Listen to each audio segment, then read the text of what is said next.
Hello there. Thank you so much for joining us. This is the Bridge to Healing podcast. I am so excited today because I have a beautiful friend joining us and just an amazing spirit. This is Reverend Sue Frederick. She is an ordained unity minister, a clairaudient, a soul regression therapist, and a master numerologist. Her number system is just phenomenal. She channels messages and prayers from the angelic realm and receives wisdom from guides and departed loved ones to help people heal grief and find purpose. She uses sacred numerology and mystical information in her books and teachings. Reverend Sue Frederick is the author of 11 books, including Through the Divine Lens, Practices to Quiet Your Ego and Align with Your Soul, and the Sacred Numerology Workbook. As a student of numerology since 1980, she brings a deeply enlightened perspective to using numbers as navigational guidance tools for deciphering the soul's journey. Numbers are just incredible to help you on your path, and I highly encourage you to work with Sue on your numbers. It's just amazing work. Sue, thank you so very much for being here. It is just my pleasure to have you here. Serena, you're such a beautiful soul and a wonderful friend, and I'm blessed that I've known you for so many years and loved you, and here we are. Here we are. I am so excited about this. I have wanted to share your work and you for such a long time, and I'm so glad that we're able to do this now and that we've reconnected. It's just been beautiful, beautiful experience. So let's talk about your book, Through a Divine Lens, and it says it begins with an out-of-body vision you received during an illness in 2015. And in that vision, guides revealed upcoming events on Earth. So please tell us about this. This is such an important thing because when I received this vision from a fever and I left my body, which I'm one of those people who has many easy out-of-body experiences, just slip out, and especially when I'm sick. And I was held by the loving beings and shown Earth from a distance. And if you can see the screen, it looked like this. Wow. And there were beams of light shooting up from the Earth. And the guides were so loving. And there were several of them. And they were whispering and, telling me things telepathically. And they said, every time a soul on Earth opens their heart and remembers that they are a divine being more than they are a physical being, and that their job is love, compassion, and kindness on Earth, that light beam shoots up from their heart and then illuminates another soul, helps another soul wake up. And they were showing me it was like a moving river of light around the planet. And there were many little dark crevices and places. And they said, do you see how the light is always filling in the darkness and the light overcomes the darkness? And I said, what does this mean? And why are you showing me? And they said, because in the next few years, there will be a lot of darkness coming to the surface on Earth, and it will scare people when they only look at the very small details of everyday life on Earth. But when they pull back, remember the soul's view, see it from this bigger picture, they'll know that the love and light is always winning, always filling in the dark corners, and that this is just a time of transition, awakening that will in the end bring us all to a higher frequency of love and compassion and awakening on Earth. And, this was back in 2014, 2015, when I didn't think things were going too badly, And I woke up, I know. And I came out of that vision going, okay, and I wrote a book channeling it in. And then lo and behold, all these last few years happened. And the world is, I've been on this planet for 70 something years, and the world is crazier now than I've ever seen it. And that's why I'm so happy I can go back to this vision, whenever I'm worried or scared or disappointed in the humanity collective, I can go back to this vision and remember all I have to do is open my heart and lift my frequency to that love, compassion of the higher self, of the higher realms. And I'm doing my part. Wow, that is an incredible message.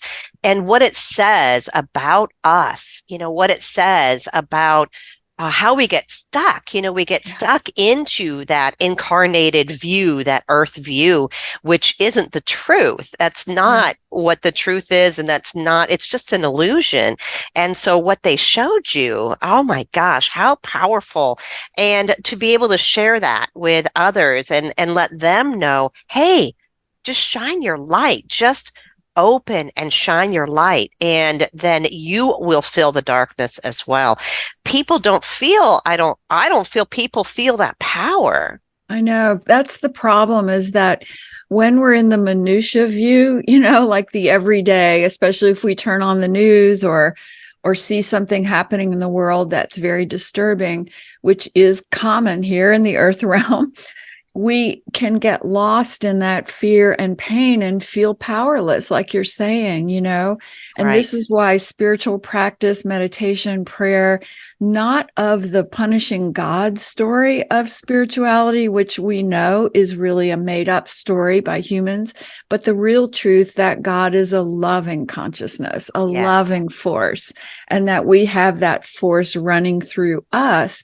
And that the minute we remember that, quiet the fear, let that love course through us and out to the world. Now we are standing with the higher consciousness of God consciousness, and we will transform this time of Yes. fear. Yes, I am a firm believer in that. And they show it to me. They show me the vision of what that's like. And I think they show it to a lot of us to give us hope that regardless of what we see in the illusion, it's so different. It's so different in reality.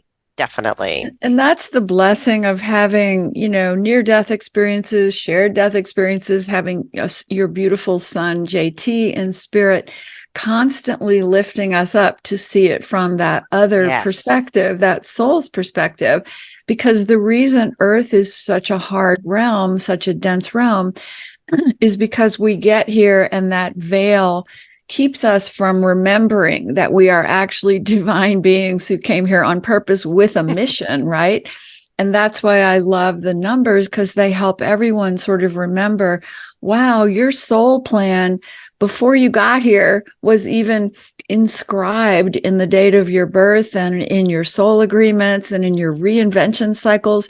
And no matter how cynical someone may be, when I walk them through that journey of their life, there's moments where they just go, this is impossible. And I go, no, this is how it works. That Right. your divorce and your bankruptcy happen exactly in your 9-year, year of surrender and letting go of the old. It wasn't something that randomly, tragically happened to you. It was part of your life plan to get you to a higher understanding of self and soul and divine wisdom. That is so, so true. And I just love that work because it always rings true. It always has nuggets of information that we need. And just understanding that, just the idea of that, and understanding that there is a plan, that I made a plan prior to Right. coming in, and I can check the plan by going into my numerology and have someone like you be able to interpret it, because I think that's the big piece. There's a lot of information out there Right. on numerology, but Right. having someone able to interpret it, I feel, is a really, really, really, really Well, wonderful thing. Serena, there are numerologists who don't believe that the soul plans the life, and they look at it as a random imprint that happens Oh, to that's us when we interesting. come to earth. Very famous numerologists teach and believe that. Wow. And people feel like victims from that mindset. They go, Yeah. gosh, I'm on this path and I keep having this really hard lesson and there's nothing I can do about it. And I'm like, no, no, no, that is not how it works. Your soul put you on a path of growth and evolution that you were totally capable of stepping up to, or Yes. you wouldn't have agreed to it. Yes, And exactly. as a grieving mom, that the darkest, deepest moments of grief make all of us feel like, wow, I can't do this. I would Right. never have signed up for this. And then as we begin to consider that maybe the spirit world is stronger and more informed than we are, maybe there is a plan, and maybe that spirit we're grieving for is still very present with us. Now we're beginning to shift and remember our soul's plan. Absolutely. When JT left and I did have that spiritually transformative experience about 4 months in, and he told me, yes, we agreed to this. And he showed me the scene where I said, hey, yeah, that sounds like a great idea. Let's do it. Talking about him leaving, and you look at yourself in that picture, and I think, how did I do that? But Right. then it changed everything for me. It changed the grief path for me. I understood more. Sure, miss JT a lot, and that's part of the grief process, which you have had extensive experience with. You were only 29 when your young husband died of cancer in 1980. So life-changing, changed And everything, in my everything. life plan, and I Right. know now that I'm all these years past it, that I couldn't take on the loss of a child. I just know, I see how my soul, where my strengths are, and I have so much Pisces in my astrology chart. Like, I'm just a little crying girl Swimming. most of the time, Swimming in it. And so I knew that to have that grief was going to be my great spiritual teacher, but it needed to be this powerful love, this partner, this husband, and it was. And Wow. so when he died in my arms at 29 years old, about to turn 30, I remember going, how can it be true that a young, kind, loving man suffers terribly from cancer for a year and Right. dies in my arms when we plan to have family and children and great love? And everybody who goes through grief has their moment of those questions where you say, is Yes. there really a God? How can this have happened? And those are such good questions, because then we start seeking the answers that feel true in our hearts, not what people are telling us is true. And that's the awakening that grief gives us. The great spiritual teacher, I call it divine mother grief, breaks us wide open so that we'll go seeking those answers that feel true in our hearts. Wow. And that is such a beautiful way to look at it. So, from your perspective, it is possible to use grief to heal yourself and to heal others. And how do you embody that? Well, it took me years. I mean, if you'd met me in my 30s, I was an angry, grieving, lost girl, and just very not really able to find all my answers, and kind of that anger of grief, which I always tell my clients, anger's okay for a while. Like, it'll get you out of bed, it'll get you moving and taking off your pajamas and putting on some clothes and getting out in the world.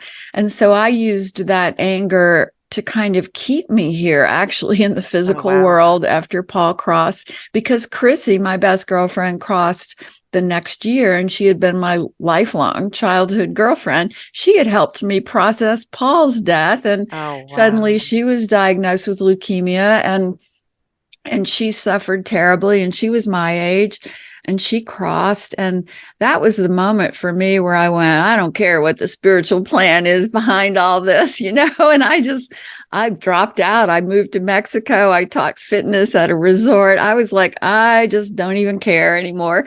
But the soul always wakes up again. And finally, there was a point where I said, all right, I got to get back to my life. I went back to Colorado and started getting my life back in gear. And from that moment on, it was like seeking spiritual answers. I immersed myself in Hinduism, Buddhism, Unity Church. I grew up Catholic, seeking answers as to what kind of God runs this universe, and why am I still here in it? And the combination of numerology and understanding that God is simply a loving force, an unconditional force of love that puts the divine order in this universe.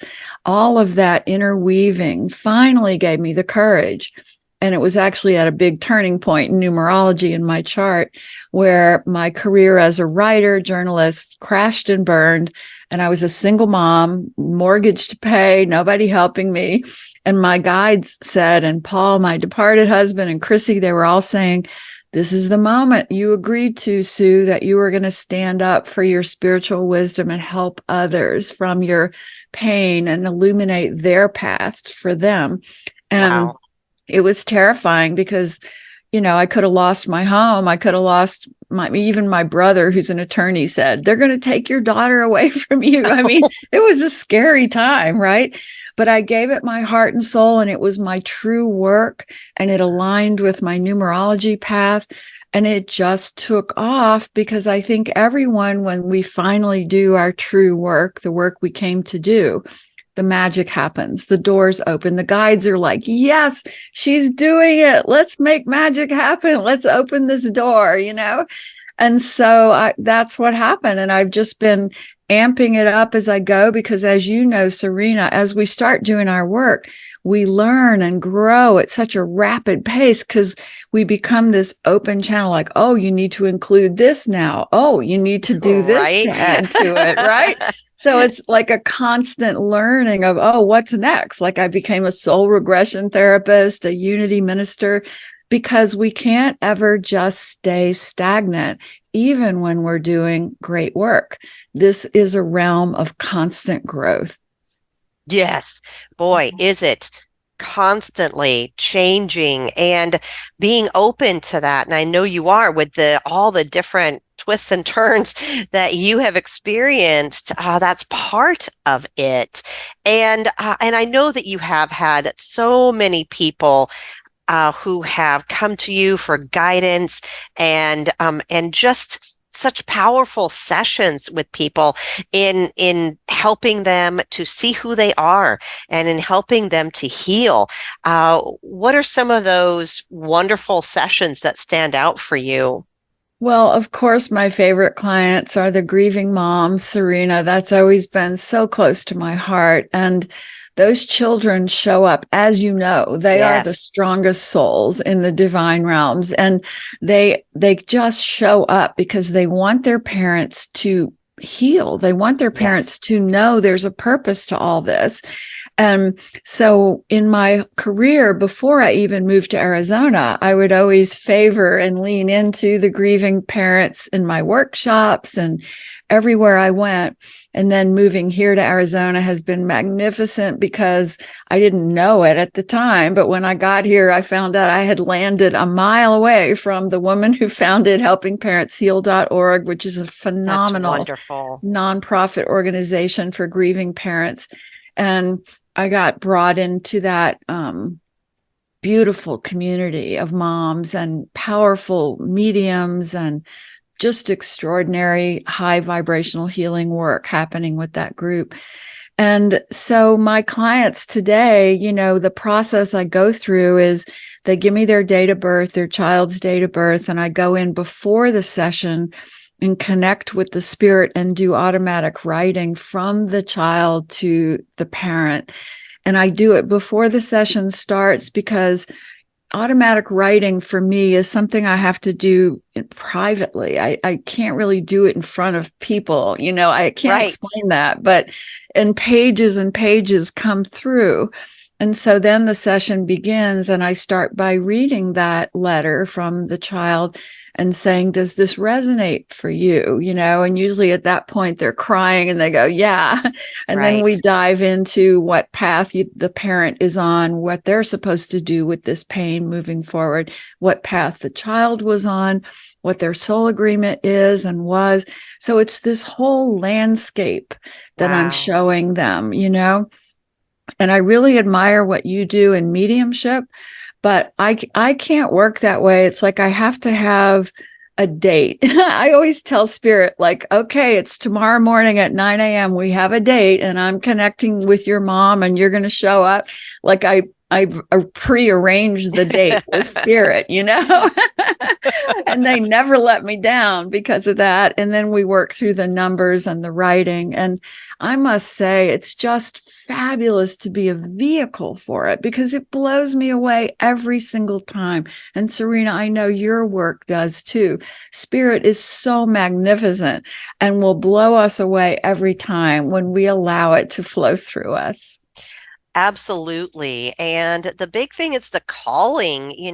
Some of us are called to do this work. Some of us are called to connect with spirit in other ways. And so, do you feel that we all have connection, that we all have guidance? I mean, I know what I believe about that, but tell me about your Oh, belief. of course. And this is another example of how when we land on Earth, the monkey mind takes over because of our programming. Children come in completely in touch with the divine and completely remembering that they are spirits on a journey. And then we say, oh, you've got to behave. You got to follow the rules. You got to listen to your teacher. You got to come to this church because only that minister can connect to God. And suddenly, they're kind of programmed out of trusting that intuition, Yes. trusting that connection. But the enlightened parents like you, Serena, help bring children back to remembering that and raising them that way, which is such an important gift for parents to do. And what we find out in the journey is that if we fall asleep, it's okay because we have already programmed in some wake up calls. And that could be, losing a loved one, which I think grief is the strongest wake up call. And those of listeners who programmed grief into their journey, they were super determined to wake up in this life and use their pain to help others when they were ready. Because we wouldn't program this devastation into our journey unless we had agreed to come in as some kind of a healer teacher. That is so, so true. And more people who are in grief can really benefit from that, can really benefit from that idea. And so there's this dichotomy, isn't there, where we are kind of stuck in the grief land, and then we know that there's more. And that was my thing, even though I was very much into my grief, losing a child, I knew there was more. And there was this kind of this battle going on. And it was interesting the way that it played out. I mean, obviously JT had his had his ideas about my wake up, but a lot of people, I feel like they can get lost in the muck of it. And so, what are some of the things that you tell your clients on how to kind of find that spiritual guidance, find that energy there? Well, the first thing is for everyone to understand that it's okay that we walk with one foot in the physical mundane world and one foot in the divine world, and that we're going to lean back and forth, right? That is definitely part of the journey here. And when we find ourselves leaning more into the physical, saying, I don't believe in anything beyond the physical unless you can see it or touch it or feel it, it's not real. By the way, the quantum physicists say, no, if you can see it and touch it and feel it, it is definitely not real. So we lean into that cynicism. It's part of being human. It's part of the left brain logic mind. But then we have these spirit calls, whether it's a sudden intuitive moment we get, a sudden dream that we have a visit from a loved one. that suddenly begins to go, well, maybe there's more going on here, but it's our individual choices to say yes and explore that. And I think it's really important for grieving people. I always say you got to find some friends who are not going to hand you the tragedy story and say, this is a tragedy. You'll never get over this. There's so much of that kind of language in our culture. And instead find people who, even if you're uncomfortable with them at first, they sit around going, oh, I got a sign from my beloved departed, and it was like this. And you just hang more with those people until you begin to say, okay, I'm going to give at least 50% of my trust in that invisible world. And even just opening that possibility, oh, you'll get so many visions and signs that you will eventually lean more into that divine realm understanding. You bring up such a great point. I remember when JT left and I had joined some grieving moms groups, and the entire energy there, and everybody said it, was you'll never get over this. Right. You'll never have joy again. Right. You'll never whatever. And I thought to myself, I said, there's no way that JT wants me to do that. It was way before I had connection with him. Mm-hmm. And I knew even then that I needed to do my grief differently, and that there was a different way. We didn't have to be stuck in that it's just this way and you're never going to get over it. And so you're happy. Saying such an important thing here. The thing that we have to really tell grieving people to think about is, if it's even a 5% possibility that your beloved person is watching you, is with you in spirit, what would they say about your behavior? How would they feel about your never getting out of bed? And this is one thing I really loved. I used to do these grief workshops where I would guide everyone to do meditation to quiet the mind, and then automatic writing, connecting to their beloved.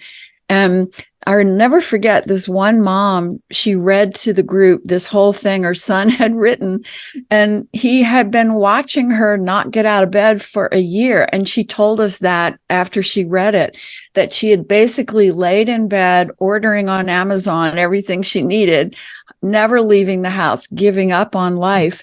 And her son wrote these things to her that made her realize that he was kind of disappointed in that. And he really wanted her to engage in her life and be happy. And that was a turning point for her, because she thought, well, if he's watching me, man, I got to get out of bed and I got to step it up. Yeah.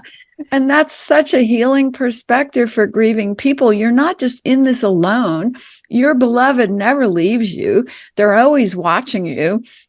I mean, even when my husband, Paul, was dying, he showed me that even when a soul is in a coma, they're still coming to see what you're up to, because he was in a coma in a hospital bed, and I was all upset because he had wanted to die at home in my arms, and a last minute medical tragedy, that gets out of your control at some point. And so we were in a hospital and he was in a coma. And I was just so upset, like, oh my gosh, this isn't what he wanted. And I fell asleep on the floor, and he immediately shows up, vivid, happy, free. And he goes, what are you doing on the floor? Get up. You said you would hold me in your arms so I could cross over. I'm not trapped in that body. I'm waiting for you to do what we agreed to. And so I woke up and I was like, oh my God, he wants everybody out of the room. Come on, we're doing this. And I got on one side and his mom got on the other, and we held him. And we said, Paul, you are so free to go. We love you. We'll be okay. And he immediately took the most peaceful breath. And we saw his soul leave and actually go out the window to the mountains, so free and so happy. And that was my great awakening from Paul. Wow. Wow. And you've also had a couple of other shared death experiences. And I can't even imagine the impact that has Yeah. on you, being able to share that. And for me, Serena, the thing I've always struggled with is staying here on earth. Like, I really am clear that the divine realms are more real than the physical. And this is why numerology has helped me so much, because I can look at my path and go, well, Sue, yeah, you'd like to be in the divine realms with all your loved ones. However, you agreed to this 22-4 path, and it's about work and writing and creating content and helping the world shift their ideas.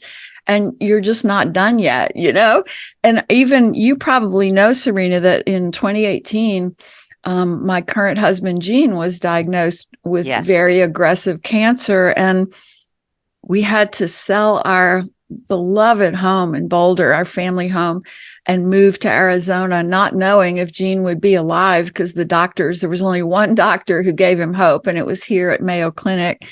And I thought, okay, that's the end of my work. Like, I couldn't tend to my own business for almost a year, trying to sell the house, get us out of Colorado, get us down here in Arizona, and just sort of take care of the mundane details of life. And I turned out, of course, it was a 9 personal year in numerology. And I thought, okay, I'm done with my work. And if Gene is going to leave, boy, I'm going with him somehow, I'm done. And Spirit was like, oh no, we brought you down here to kick your work up to the next level, And so as long as Spirit is constantly putting you in that vibration of change and growth and love, no matter where you go or what happens to you, you're going to be brought up to the next level of your sacred work. Well, and the sacred work that you do, this book that you have out now is just so incredible. And yes, there it is. And so what is the difference, and what do you feel the difference is in living through the ego lens rather than the soul's lens? Because I feel that people might have some difficulty in understanding that. Is that something that you cover in your book as well? Yeah, I mean, we all know when we're angry and blameful or feeling like a victim or looking at the world going, gosh, things are so unfair and blah, blah, blah, blah, blah. This is the ego lens, because the human part of us, the ego's only job here is to keep us alive. That's why when we drop into the physical realm, we have to take on the ego, the monkey mind, because without it, we would just be standing here like, uh-oh, what do I do now? This world is crazy. How do I do laundry, right? And so the ego, the left brain, helps us land here and take care of survival. But we also have the soul's voice talking to us constantly, giving us much more loving, joyful energies and ideas, but we get to choose which one are we going to lean into. And I always tell people, if you're miserable, you have nothing to lose, rather than trying to spend a little time quieting your mind and trusting this other part of you that says, I'm a divine being. I came here on purpose to this earth realm. I came to do a job of helping shift consciousness in my unique way. And I just better lean into it, no matter how I'm disappointed or troubled by the physical world, because the physical world is not real. Right. Yes. And I really want to share that book. All of your work, you have so many gifts out there for people. How can they get these from you? How can they work with you? Because the work that you do, again, is just so incredible. Well, they can go to my website, suefrederick.com. And here's the cool thing, Serena. I now have on my website a thing called the Soul Path Calculator. And people can go there and input their date of birth. And if you go to suefrederick.com, it's on the top nav bar and the bottom one. It says Soul Path Calculator.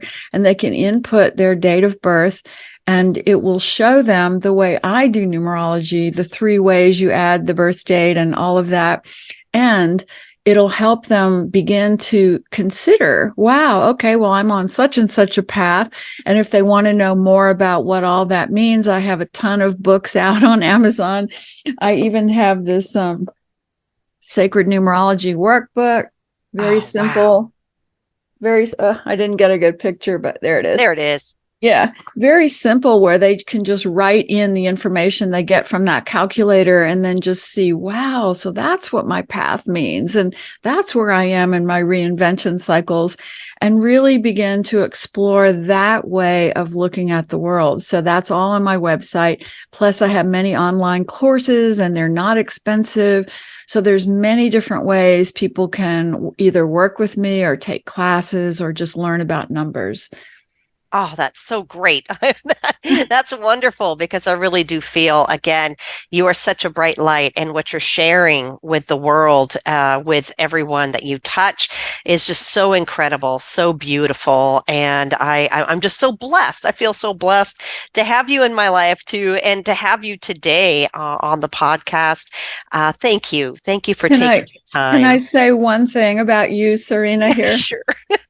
You have always been the Madonna of love, kindness, and compassion since I first met you. I've always cherished you. And when I left Colorado, I didn't know if our paths would ever cross again. And the great joy for me, as you know, when I was headed to speak at the International Association of Near-Death Studies conference in Washington, D.C., as you were headed to speak there from Colorado, and we didn't even know that really, I think. And I'm sitting there in the airport in Washington, D.C., feeling overwhelmed by travel, long flight, everything, and just thinking, oh my gosh, Spirit, please show me a connection right away. I'm really kind of feeling lost right now. And I'm in the airport. I'm looking for the shuttle. Finally, the shuttle shows up, and I'm still like in this exhausted state of travel. And I walk up the stairs, and there's Serena in a seat with one empty seat next to her. And she's waving, Sue, Sue. I have chills remembering Me that too. moment. Me too. I have chills That because it was, was oh, like spirit so saying, divine. of course you're connected. We have paved the way for all of you here. You're never alone. And that I still have chills from remembering that moment. So I just, and I feel so blessed in that moment to be able to reconnect with you, and there's no words. There really aren't. So I'm so appreciative of you, and again, the light that you share. And thank you for taking the time today. thank And you. I really want everybody who's watching this to go check it out, SueFrederick.com. I will put it in the comments so that you have direct access to her website. Please go check her out. Thank you, Sue. Thank you Thank so you. very much for being here. It is just a beautiful story that you have, and the beautiful work that you do. So thank you.